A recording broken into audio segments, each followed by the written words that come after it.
Assalamu alaikum, this is Megan Wyatt with Wives of Jannah. One of the unique differences that I've learned about women and men in terms of how we think and how we work is the idea of compartmentalization. So what that means is, if you can imagine that all the pieces of your life are like rooms in your brain, right? So time with your kids, kitchen, work or school or house chores or errands and your family and your parents and all of these things. Imagine each of these as sort of like a designated set of square footage, okay? In your mind, at least for most women, we are in more than one area of our brain at a time.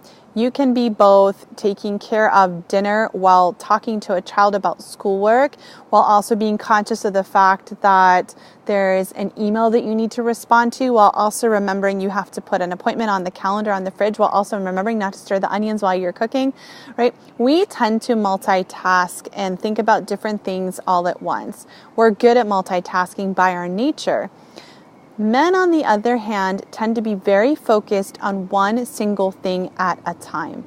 So when women complain their husband doesn't feel present, he doesn't feel like he's fully there, it's probably because he's actually not, right? So men, if you can imagine their minds, it's sort of like there are rooms and each room has a door and they can only be in one room at a time and they can only open and shut one door at a time.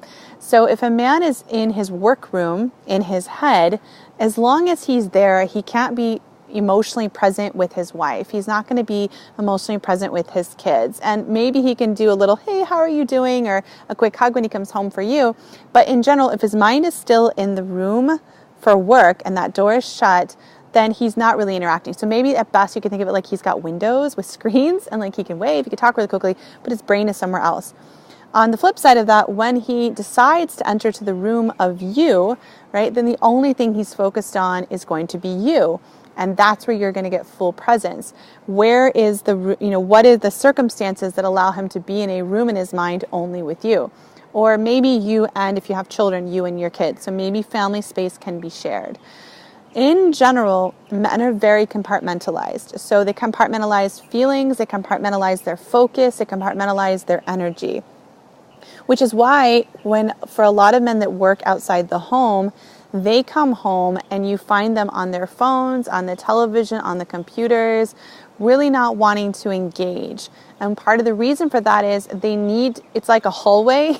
Sorry, my metaphors. I'm trying to give it to you the best way I can. But it's like a hallway. They need to go from the workroom and like walk down the hall and get to like the family room. And the walking process is numbing out on the phone, being on the computer, watching something on the TV.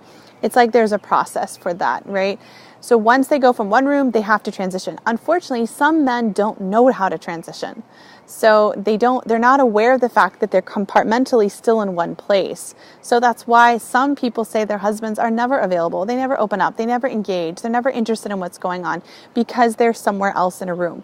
So one tip that I've shared with other couples and I've shared with some wives that have worked is sometimes if you kind of lightheartedly explain this idea of the different rooms in the brain, then you're able, then you're able to say, hey, looks like you're still in like your work room. Let me know when I can come in, or let me know when you're coming out.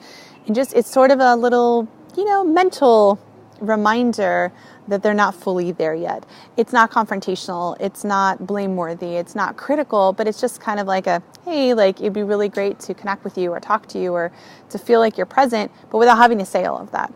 It also allows you to be a little more compassionate because you understand that they don't naturally connect. They don't naturally shift from the work to you or from the gym to you or for wherever it is that they're doing.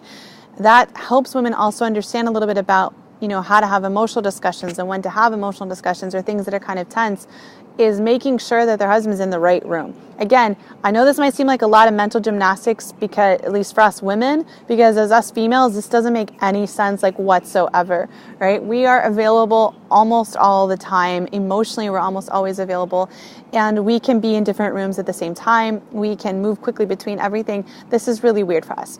But I think it'll help you understand if you have that kind of a husband who needs transition space, who needs a transition ritual almost in order to go from work to home, or even for some of them it's home to work. I mean, those drives to work, like rush hour traffic, that's like the hallway for a lot of people. That gets them into that gear, right? So think about it, see if that's something that you can relate to, and share in your comments below and let me know what you think. Thank you so much for watching. Assalamu alaikum.